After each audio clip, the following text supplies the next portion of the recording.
అందరికీ శుభోదయం. వాళ్ళ క్రోధినామ సంవత్సరం దక్షిణాయనం, శరదృతువు కార్తీక మాసం, బహుళపక్షమి తదియ ఇందువాసరం. ఇవాళ మరి స్కాంద పురాణ అంతర్గత కార్తీక మహాత్మ్యమందు అష్టాదశాధ్యాయం చూద్దాం.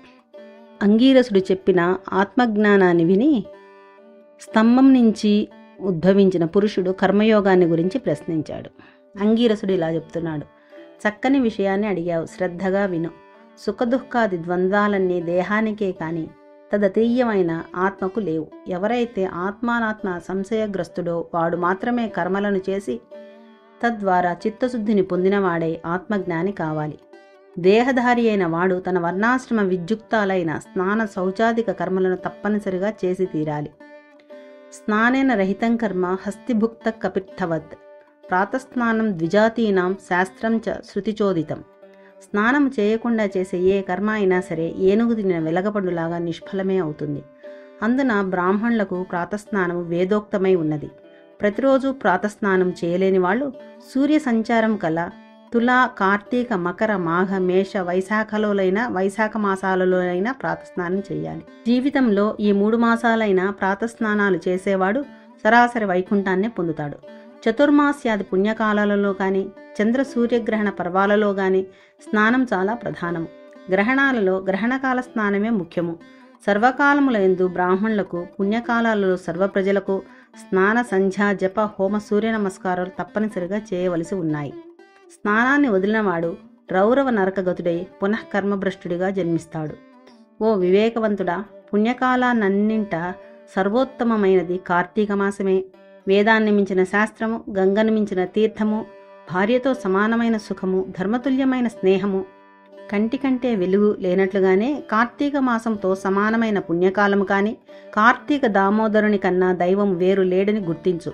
కర్మమర్మాన్ని తెలుసుకుని కార్తీకంలో ధర్మాన్ని ఆచరించేవాడు వైకుంఠాన్ని చేరుతాడు. నాయన, విష్ణువు లక్ష్మీ సమేతుడై ఆషాఢ శుక్ల దశమ్యంలో పాలసముద్రాన్ని చేరి నిద్రామిషితో శయనిస్తాడు.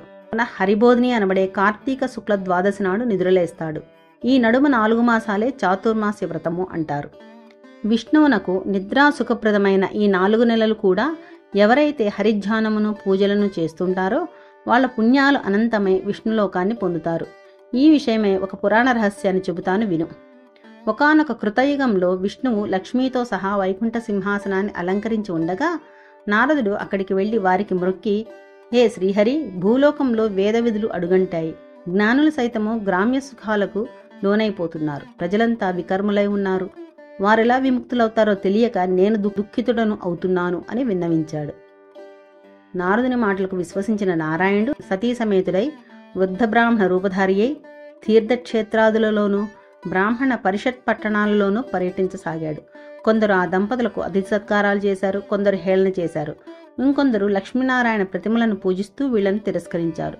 కొందరు అభక్ష్యాలను, పాపచరణులని చూచిన శ్రీహరి ప్రజోద్ధరణ చింతనామానసుడై చతుర్భుజాలతో, కౌస్తుభాది ఆభరణాలతో యథారూపాన్ని పొంది ఉండగా జ్ఞానసిద్ధుడనే ఋషి తన శిష్యగణ సమేతముగా వచ్చి ఆయనని ఆరాధించాడు, అనేక విధాలుగా స్తుతించాడు. ఏవం శ్రీ స్కాంద పురాణ అంతర్గత కార్తీక మహాత్మ్యే అష్టాదశాధ్యాయి సమాప్తం.